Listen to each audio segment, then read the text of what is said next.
খেয়ে নাও মা, খেয়ে নাও। আজ সারা দিনে তুমি কিচ্ছুটি খেলে না। এভাবে চললে তো অসুখে পড়বে তুমি। তোকে কতবার বলেছি আমি শুধু ভাত খেতেই পারি না। বললাম একটু বাজারে যেতে, তাও গেলি না। আমার সেই কবে থেকে একটু ইলিশ মাছের পাতুরি খেতে ইচ্ছে করছে, তা খেতেই পারছি না। তো বাজার কি দিয়ে করবো শুনি? ইলিশ মাছের কত দাম তা তো তুমি জানো মা। আমাকে বলেছো আমি খাওয়াবো, একটু সময় দাও আমাকে। এইটুকু রোজগার আমার, তা দিয়ে কি সংসার চলে? আমার কাছে যা টাকা আছে এই দিয়ে কি বাজার হবে নাকি গো? আরে হবে হবে, যা গিয়ে দেখবি তো কিছু হয় নাকি। যে মাছ পারিস নিয়ে আয়, আমি ভাত খাবো। ঠিক আছে, তুমি এখন খেয়ে নাও, আমি যাচ্ছি। আর শোন বাবা, আমার না অনেক দিন ধরে ইলিশ মাছের পাতুরি খেতে ইচ্ছে করছে। যদি পারিস তো একটা ইলিশ নিয়ে আসিস। তোমাকে নিয়ে আর পারা যায় না। আমি এখন গেলাম, দু একদিন পরে আমি তোমাকে ইলিশ মাছ এনে দেবো। নিয়ে যান নিয়ে যান, টাটকা টাটকা সবজি, আপেল, আঙুর, আলু, বেগুন, শাক, কি লাগবে সব টাটকা টাটকা নিয়ে যান, নিয়ে যান। কি গো গোপাল দাদা, চললি কোথায়? এই সবজি দেবো নাকি? একদম টাটকা টাটকা সবজি হবে গো দাদা, একেবারে টাটকা। তা বুঝে যখন ফেলেছিস সবজি কিনতে এসেছি, তখন দে দেখি, ভালো দেখে সবজি দে আমাকে কিছু। হ্যাঁ হ্যাঁ দাদা, আজকে সবজি অনেক কম দামে কিনেছি, তাই কম দামই বেচছি, বেশি করে দিয়ে দিলাম, কেমন? দে দে, ভালো দেখে দিবি কিন্তু, টাটকা দেখে বেশি দে, যাতে অনেকদিন রেখে দিতে পারি। তোমার মাথায় বুদ্ধি আছে বলতে হবে। এত দাঁত না বার করে চুপচাপ সবজি মেপে দে আমাকে, আমার তাড়া আছে।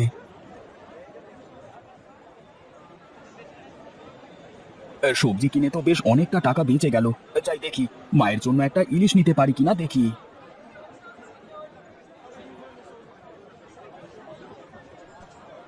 এই যে দাদা, এই ইলিশগুলো কত করে? আরে গোপাল যে, হ্যাঁ তুইও আবার ইলিশ কিনতে এসেছিস? হ্যাঁ দাদা, আমার মায়ের ইলিশ খাওয়ার খুব শখ হয়েছে তাই। হ্যাঁ ঠিক আছে, তা কোনগুলো দেবো তোকে? এই ছোটগুলো 100 টাকা করে, আর এই বড়গুলো 300 টাকা, কোনটা নিবি? না দাদা থাক তাহলে, আমার কাছে অত টাকা নেই গো আজ। বলছি দাদা, ওই মাছগুলো কত করে? ওগুলো বিক্রি করবো না রে, ওগুলো চাপ খেয়ে পচে গেছে, ওগুলো ফেলে দিতে হবে। বলছি দাদা, ওখান থেকে আমাকে একটি মাছ দাও না। আরে তুই ওই পচা মাছ নিয়ে কি করবি? ওই মাছ তো তুই খেতেও পারবি না।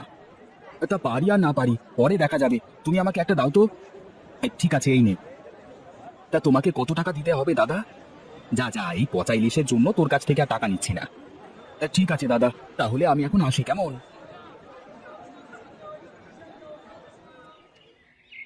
কোথায় গেলে গো মা? এদিকে এসো, তোমার জন্য ইলিশ মাছ নিয়ে এসেছি। এই তো আসছি, দাঁড়া। এই দেখো মা, তোমার জন্য কত বড় ইলিশ এনেছি। এ কি, এ তো পচা মাছ। তুই পচা মাছ নিয়ে এসেছিস কেন? এই রে যা, এই মাছটা অনেক আগে কিনে রেখেছিলাম, তাই এই মাছটা পচে গেছে মনে হয়। তোকে নিয়ে আর পারি না। এক কাজ কর, মাছটা ফেলে দে, পরে আবার একদিন কিনে আনিস। আমার মনে হয় আর ইলিশের পাতুরি খাওয়া আমার কপালে নেই। তুমি দুঃখ করো না মা, আমি সামনের সপ্তাহে আবার মাছ এনে দেবো তোমাকে। আচ্ছা যা, মাছটা ফেলে দিয়ে কলের ওপর থেকে হাত মুখ ধুয়ে ঘরে আয়, আমি খেতে দিচ্ছি তোকে, আলু ভাতে বসিয়েছি। আচ্ছা মা, ঠিক আছে।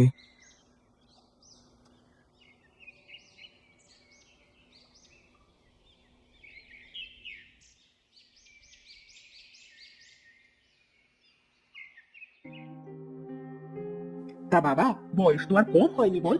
এবার বিয়ে শাদীর কথাটা একটু ভাব দেখি। এখন বিয়ে না করলে পরে কেউ তোকে মেয়ে দেবে না বাবা। তুমি আবার শুরু করলে মা। আমি বলেছি না যে এই বিয়ের বকবকানি আমার কাছে করবে না তুমি একদম। এইসব ভাবনা ভাবার একদম সময় নেই আমার কাছে, বুঝলে? কেন কেন বলবো না বল। দেখি এই বয়সে সবাই নাতি নাতিদের সাথে সময় কাটায়, আর আমার দেখ তো কি হাল হয়ে আছে। একা একা বাড়িতে বসে আমার যে আর কিছুই ভালো লাগে না। আচ্ছা মা, তুমি বোঝো না কেন, আমি বিয়ে করতে চাই না। আমার একে তো রোজগার বলতে কিছুই নেই, এই বাজারে ঝালমুড়ি বিক্রি করে কি সংসার চালানো যায় বলো? আরে পাগল, খাওয়ানোর মালিক তো ওপরওয়ালা। তুই বিয়েটা করে ফেল একবার, দেখবি ওপরওয়ালা একটা না একটা ব্যবস্থা করে দেবেন।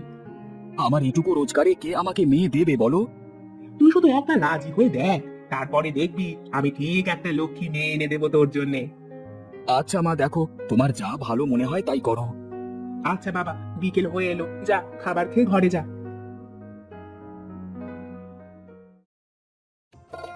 খেয়ে যান খেয়ে যান, অনেক স্বাদের ঝালমুড়ি খেয়ে যান।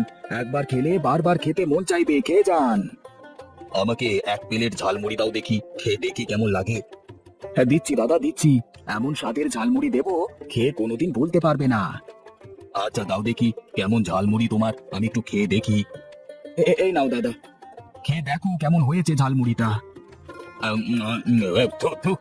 বাজে ঝালমুড়ি রে বাবা, এই গালটা একবারে লবণে চলে গেল গো। দাদা আমার টাকাটা দিলে না যে, আমার টাকাটা দিয়ে যাও। যে ঝালমুড়ি বানিয়েছো তাতে তোমাকে জরিমানা করা উচিত, আবার কিনা টাকা চাইছো? যা, এ তো দেখছি বৌনির খ্যাপে টায়ার বাস্ট। তেরিকা।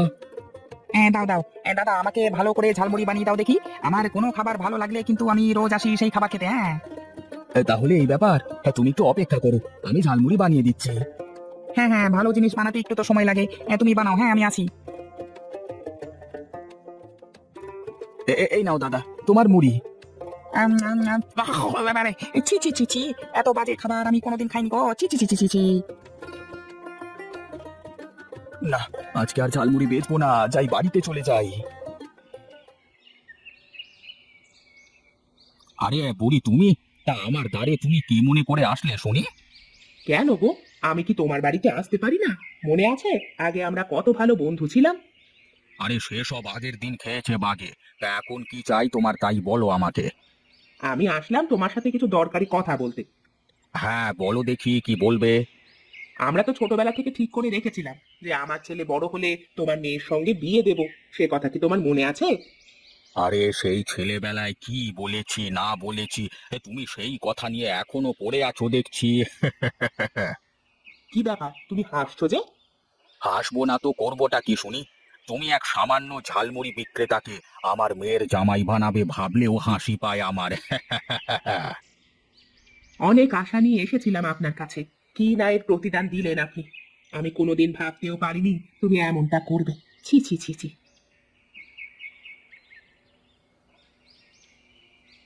আমার বাজারে বেচা কেনা নেই, তাই বাড়িতে চলে এসেছি। তুমি কোথায় গেছিলে তাই বলো। তোমার মন খারাপ কেন মা? কি হয়েছে বলো আমাকে। কিছু না বাপ। বলো মা কি হয়েছে?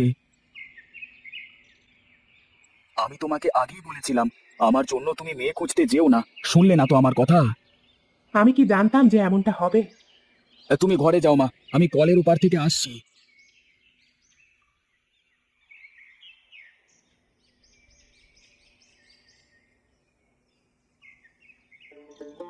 মা মা, ও মা, তাড়াতাড়ি এদিকে এসো, দেখো কি অলক্ষণে কাণ্ড।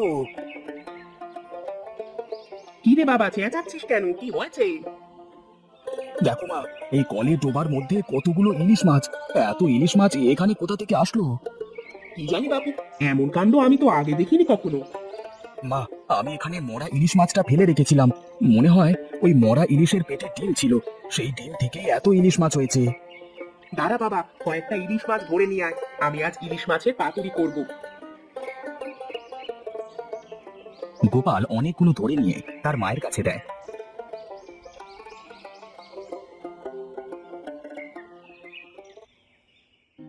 তার মা সেই ইলিশের পাতুরি বানিয়ে গোপালকে খেতে দেয়। বাহ মা, ইলিশ মাছের পাতুরিটা তো অনেক মজার হয়েছে। লোকে যদি এটা একবার খায় তাহলে সারা জীবন মনে রাখবে। তাহলে এক কাজ কর বাবা, কালকে থেকে ঝালমুড়ি বিক্রি না করে ইলিশ মাছের পাতুরি বেচতে শুরু কর। দেখবি খুব তাড়াতাড়ি অনেক পয়সার মালিক হয়ে যাবি। এটা কিন্তু তুমি একদম ঠিক বলেছো। কালকে থেকে তাহলে তুমি ইলিশ মাছের পাতুরি রান্না করে দেবে, আর আমি বাজারে বিক্রি করে দেব। আচ্ছা বাবা, তাই হবে।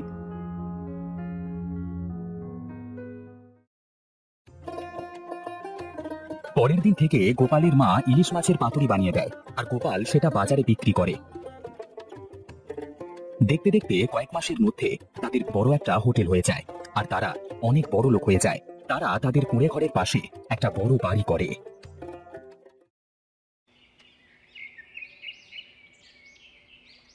গোপালের মা, আমার অনেক বড় ভুল হয়ে গেছে, আমাকে তুমি ক্ষমা করে দাও।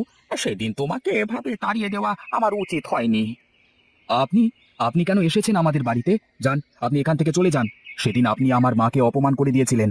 আপনি আমার সামনে বেশিক্ষণ থাকলে আমি হয়তো আপনাকে অপমান করে বসবো। যান এখান থেকে। দয়া করো বাবা, দয়া করো, আমার মেয়েকে তুমি বিয়ে করো। আমার মেয়ে তোমাকে ছাড়া অন্য কাউকে বিয়ে করতে চাচ্ছে না। না, কিছুতেই বিয়ে করব না। যান, আপনি এখান থেকে চলে যান। আহা, তুই থাম না বাবা, সে তার ভুল বুঝতে পেরেছে, এটাই তো অনেক। আচ্ছা ঠিক আছে, আপনি বিয়ের সব ব্যবস্থা করুন। আমি যদি এখন আপনাকে অপমান করে তাড়িয়ে দিই, তাহলে আপনার আর আমার মধ্যে পার্থক্য থাকলো কোথায়? সত্যি গোপালের মা, তোমার কোনো জবাব নেই।